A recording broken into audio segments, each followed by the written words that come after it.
আসসালামু আলাইকুম দর্শক, welcome back to my channel. আশা করছি সবাই খুব ভালো আছেন। আজকের রেসিপি হলো সসেজ দিয়ে পাস্তা তৈরি। খুব অল্প উপকরণ দিয়ে এবং অল্প সময়ে এই রেসিপিটি তৈরি করা যায়। ব্যক্তিগতভাবে এটি আমার খুবই প্রিয় একটি রেসিপি। আশা করছি আপনাদেরও রেসিপিটি ভালো লাগবে। যদি ভালো লেগে থাকে ফ্রেন্ডস অ্যান্ড ফ্যামিলির সাথে অবশ্যই শেয়ার করবেন। কথা না বাড়িয়ে চলুন দেখে নিই কিভাবে এই মজাদার পাস্তা তৈরি করা যায়। শুরুতেই আজকে আমি সসেসগুলো ভেজে নেব। এর জন্য চুলায় একটি ফ্রাই প্যান বসিয়ে এতে এখন আমি 1 চা চামচ তেল দিয়ে দিচ্ছি। আজকে আমি দুটো চিকেন সসেস ব্যবহার করছি। আপনি আপনার পছন্দ মতো চিকেন, বিফ বা ভেজিটেবল সসেসও ব্যবহার করতে পারেন। তেল গরম হলে এখন আমি এর মাঝে চিকেন সসেস দুটো দিয়ে দিচ্ছি। এখন হালকা নেড়েচেড়ে সসেসগুলো ভেজে নেব। সসেস ভাজার জন্য খুব বেশি তেল দেওয়ার প্রয়োজন নেই, কারণ সসেজেই অনেক তেল থাকে। ভাজতে ভাজতেই দেখবেন সসেজ থেকে তেল বের হচ্ছে। আর সসেজ ভাজতে খুব বেশি সময় লাগে না, 4 থেকে 5 মিনিটেই দেখবেন সসেসগুলো খুব ভালো মতো সেদ্ধ হয়ে গেছে। 2 কাপ পাস্তার জন্য আমি আজকে দুটো সসেস ব্যবহার করছি। মিডিয়াম আঁচে রেখে 4 থেকে 5 মিনিটেই আমার সসেসগুলো ভাজা হয়ে গিয়েছে। এখন আমি সসেসগুলো একটি প্লেটে তুলে নিচ্ছি। এখন এই সসেস দুটোকে প্রথমে ঠান্ডা করে তারপর আমি চাকচাক করে কেটে নেব। এর মধ্যে চলুন পাস্তাটা সেদ্ধ করে নিই। পাস্তা সেদ্ধ করার জন্য আমি একটি হাঁড়িতে 4 কাপ পরিমাণ পানি দিয়ে চুলায় বসিয়ে দিয়েছি। এর মধ্যে দিয়ে দিচ্ছি 1 চা চামচ তেল। এখন অপেক্ষা করতে হবে পানিতে বলক আসার জন্য। এর জন্য আমি এখন একটি ঢাকনা দিয়ে দিলাম, এতে করে পানিতে তাড়াতাড়ি বলক আসবে। পানিতে বলক চলে এসেছে। এখন আমি এর মধ্যে পাস্তা দিয়ে দেব।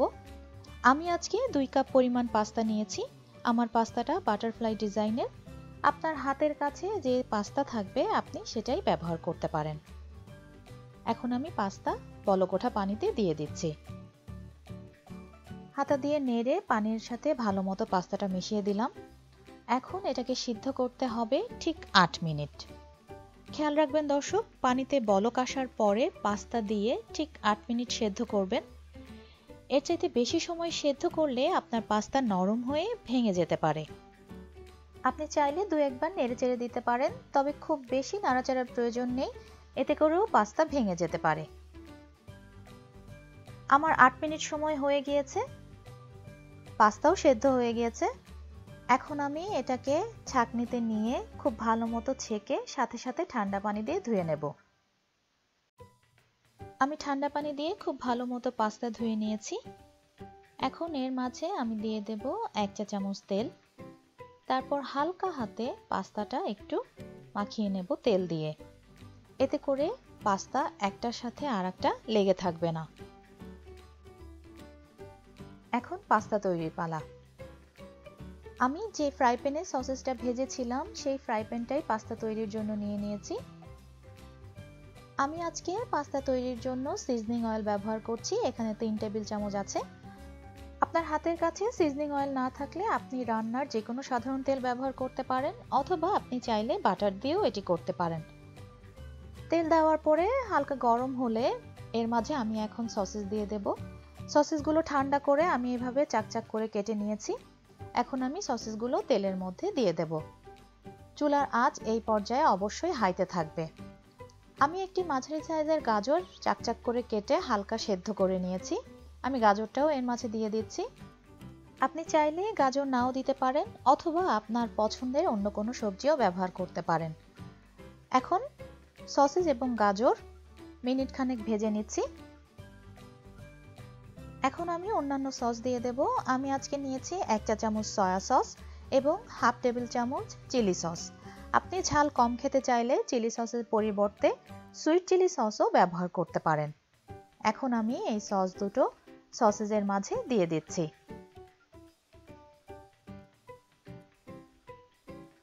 এখন সবকিছু আবারও মিনিট খানেক ভেজে নিচ্ছি।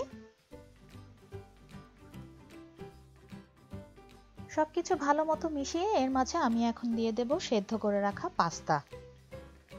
পাস্তা দিয়ে হালকা হাতে সবকিছু ভালো মতো মিশিয়ে নিতে হবে।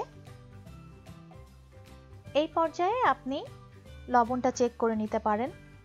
লবণ খুব বেশি দেওয়ার প্রয়োজন নেই, কারণ সসেজে লবণ থাকে, তাছাড়া সয়া সসেও অনেক লবণ থাকে। আমি লবণটা চেক করে নিয়েছি, আমার আরও খানিকটা লবণ যোগ করতে হবে। আমি এখন পাস্তাতে আরও দিয়ে দিচ্ছি হাফ চা চামচ চিলি ফ্লেক্স।